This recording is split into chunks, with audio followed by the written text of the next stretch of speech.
Welcome to cosmic instrument season channel guys. Hope you all doing fine. आशा करती हूँ आप सभी स्वस्थ एवं प्रसन्न होंगे। तो चलिए निकालेंगे आज डीएम एंड डीएफ की वीकली अपडेट।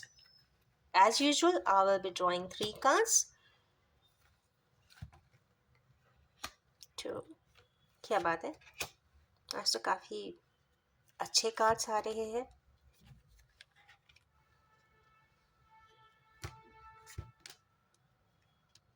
Balance, wonderful.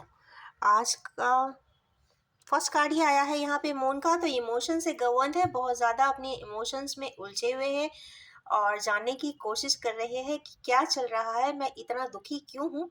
ये डीएम एंड डीएफ किसी की भी एनर्जी हो सकती है, मिक्स्ड एनर्जीज आज पिक किया है इसमें। तो और या फिर ये गॉसिप से भी परेशान है। ऐसा लगता है कि उनके इर्द गिर्द कोई ना कोई इस तरीके की गॉसिप करता है, कोई ना कोई कुछ बोल देता है जिससे वो परेशान हो जाते हैं और इमोशनली वरक्ट महसूस करते हैं। कुछ ना कुछ यहाँ पे गाइडिंग फोर्स है, चूँकि ट्विन फ्लेम की है तो ये तो बट ऑब्वियस बात है कि भाई ट्विन फ्लेम की लाइफ पाथ वे बहुत इजी नहीं होता, टफ होता है।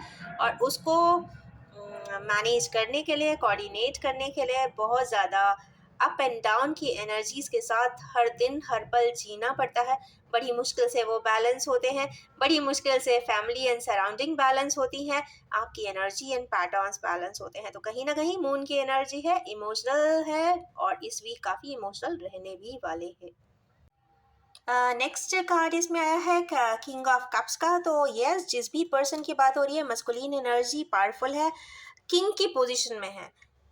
किंग की पोजीशन में है मींस डिसीजन लेने की पोजीशन में है। कप ऑफ लव भी साथ में है, तो इसका मतलब है ये एक्सट्रीमली इमोशन से गवर्न हो रहे हैं, इनको अथॉरिटी के साथ बैठे हैं, पॉजिटिव है, पैशनेट है, आगे बढ़ना चाहते हैं। बट क्या कहते हैं कि ये थ्रोन की कुछ लिमिटेशंस होती हैं कि एकदम से उठ के कोई चीज़ कर नहीं सकते, बहुत सारी चीज़ें सोचना पड़ती है, मीन्स सस्टेनेबिलिटी।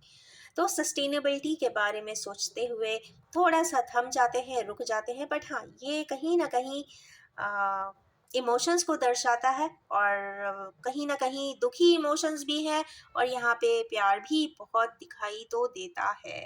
राइट, जस्टिफाई ये कहते हैं ना, नेम नोमेनक्लेचर के फॉर्म में नहीं दे सकते हैं, बट कहीं ना कहीं ये बहुत सारी ड्रिवन एनर्जीज ऐसा कुछ अब बता रही हैं कि कुछ बदलाव के संकेत तो दिखाई दे रहे हैं। क्योंकि उसके बाद ही है 10 ऑफ कप्स। कहीं ना कहीं वो हारमोनी चाहते हैं और सबसे बड़ी बात 10 का नंबर आ जाने का मतलब है कंप्लीटनेस चाहते हैं। और कोई भी पाथवे हो, कार्मिक हो, हायर सोलमेट का हो, हायर डायमेंशन का हो, ट्विन फ्लेम का हो, सभी का एक टारगेट तो होता ही है कि कंप्लीशन मिले, emotional freedom and emotional completion ज़रूर मिले और सेटिस्फैक्शन भी हो, कंटेनमेंट भी हो, सस्टेनेबल हो सारी चीज़ें इर्द गिर्द की। तो कहीं ना कहीं कंप्लीशन के लिए यहाँ पे एक उथल पुथल है फ्रीक्वेंसी एंड पैटर्न में, क्योंकि वो उथल पुथल बताई है यहाँ पे नाइट ऑफ कप्स ने ही है। कप्स की एनर्जीज यहाँ पे कुछ इमेच्योर्ड एनर्जी भी बता रही है और ये भी बता रही है कि पहले जो सिस्टम था या जो भी एक एंटांगलमेंट था वो काफ़ी इमेच्योर्ड बिहेवियर भी यहाँ पे शो कर रहा है पर्सन का, और काफ़ी कहते हैं ना इंस्टेंट या इम्प्रॉम्प्टू सिचुएशंस में impromptu and immatured behaviour patterns भी दिखाई देते हैं नाइट्स ऑफ कप की वजह से। परंतु आज उन्हीं बातों को बैलेंस करना चाहते हैं। शायद ऐसा कुछ इमेच्योर्ड बिहेवियर किया है, वो उसके लिए अपने आप को कहीं ना कहीं रिस्पॉन्सिबल शायद मानते हैं और बैलेंस करना चाहते हैं। क्योंकि यहाँ पे 9 ऑफ पेंटिकल्स है, इवन मिसिंग पेंटिकल की कमी है, बाकी सारी चीज़ें बैलेंस यहाँ पे दूसरे पैटर्न पे दिखाई देती है, या डिवाइन फेमिनाइन की एनर्जी हो सकती है जो बैलेंस की तरफ है। ऑलमोस्ट सिर्फ एक पेंटिकल की कमी है। कुछ पैटर्न्स ऐसे ज़रूर हुए हैं जो पहले इमेच्योर्ड हुए हैं, उनके बैलेंसिंग का प्रोसेस चल रहा है। और लास्ट में एक कार्ड आ गया है मेमोरीज ऑफ लव का। तो कहीं ना कहीं मेमोरीज ऑफ लव है, ये जनरली कार्ड तभी आता है। और स्पेशली मुझे इसमें एक चीज़, और जब भी मैं इस कार्ड को देखती हूँ तो एक चीज़ याद आती है कि एक एडवाइसिंग पर्सन, एक एडवाइसिंग एल्डर लेडी दिखाई देती है जो एक छोटी बच्ची को कुछ एडवाइस दे रही है। और बहुत सारे फूल हैं उसमें। तो जब भी कोई इस तरीके का किसी के साथ भी इंटरेक्शन हुआ हो तो कहीं ना कहीं वो एक डिवाइन जर्नी का पार्ट रहा है, वो मीटिंग, वो कॉन्वर्सेशन, वो डिस्कशन, या फिर स्पेशली वो स्पेशल एडवाइस। तो जो स्पेशल एडवाइस दी गई थी वो भी इस कहते हैं ट्विन फ्लेम जर्नी का पार्ट रही है। अगर आपकी लाइफ स्केच में सिनारियो में कुछ इस प्रकार का पैटर्न आया है तो ये बहुत इंपॉर्टेंट फिगर है। या फिर ये भी हो सकता है कि जीएम एंड जीएफ्स अपनी चाइल्डहुड मेमोरीज को, स्कूल मेमोरीज को, या फिर कॉलेज मेमोरीज को याद करते हुए दिखाई दे रहे हैं। वो बॉन्ड, वो एक फ्रेंड्स का जो बॉन्ड होता है वो काफ़ी इनोसेंट बॉन्ड होता है, उसमें कोई किसी प्रकार का बेनिफिट ओरिएंटेशन नहीं होता है। जो भी होता है वो काफ़ी clear, objective, not exactly objective, मतलब एब्स्ट्रैक्ट कहूँगी इसको, एब्स्ट्रैक्ट फॉर्म ऑफ फीलिंग्स रहती है। और इंटेंसिटी एंड इंटैक्टनेस बहुत ज़्यादा होती है। तो ये कहीं ना कहीं बहुत अच्छे कार्ड्स आए हैं।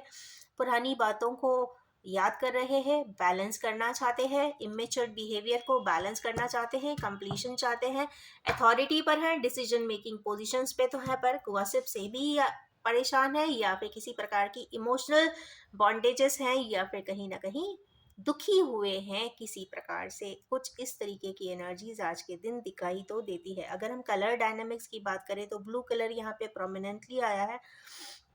ब्लू कलर मीन्स थ्रोट चक्रा। थ्रोट चक्रा का जब भी कॉम्बिनेशन आता है तो ये तो समझ में आता है कि Saturn is a governing planet here. और जब सैटर्न गवर्न करता है तो उसका काम ही होता है कि पाठ पढ़ाना।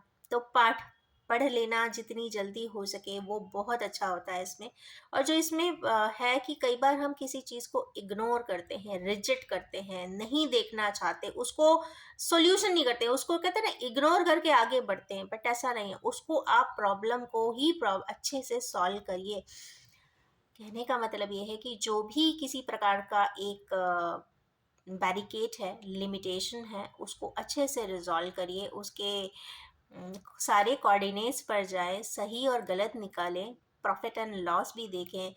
देखें कि आपकी सस्टेनेबल लाइफ में एक कंप्लीटनेस दे रहा है कि नहीं, और अगर कंप्लीटनेस दे रहा है तो यस, बिल्कुल आगे बढ़ें। लिमिटेशन का फैक्टर्स आया है तो यहाँ पे कम्युनिकेशन में लिमिटेशन भी दिखाई दे रहा है, क्योंकि ट्विन फ्लेम जर्नी में एक बहुत मेजर एस्पेक्ट होता है कि कम्युनिकेशन ही नहीं होना, सही बातों का ना पता चलना, ढेर सारा कंफ्यूजन और मिसअंडरस्टैंडिंग आसपास के लोगों के द्वारा खड़ा कर दिया जाना, जिससे कि आप सही बात तक, ट्रुथफुलनेस तक नहीं पहुंच पाते हैं, और इसीलिए आपको काफ़ी सारे डिसीजन लेने में डिलेमेंट होता है, प्रोक्रेस्टिनेशन होता है, और इंटरफेरेंसेस भी होते हैं। बट यहाँ पे एक इंसिडेंट की भी बात आ रही है, memories of love and advice, एक special advice from an elderly person. ये आज की बहुत स्पेशल कार्ड्स हैं। और इन्हीं ब्यूटीफुल सी कार्ड के साथ मैं इस रीडिंग को एंड करना चाहूँगी, और ये भी बताना चाहूँगी कि general, collective, timeless and gender free reading है। जब भी आपके सामने आएगी, स्पेशली ट्विन फ्लेमर्स के सामने आएगी, तो ज़रूर रेजोनेट करेगी। एंड यस, हायर सोलमेट्स भी, हायर डायमेंशनल सोलमेट्स भी अगर इस रीडिंग तक आते हैं तो कुछ ना कुछ इससे कोऑर्डिनेटिंग ज़रूर पाएंगे। और अगर आपकी एनर्जीज भी इन एनर्जीज के साथ कोऑर्डिनेट करती हैं, ट्यून अप करती हैं, तो please do like, share and comment on the video. And yes, thank you very much, and wish you all have a wonderful time ahead and happy life ahead.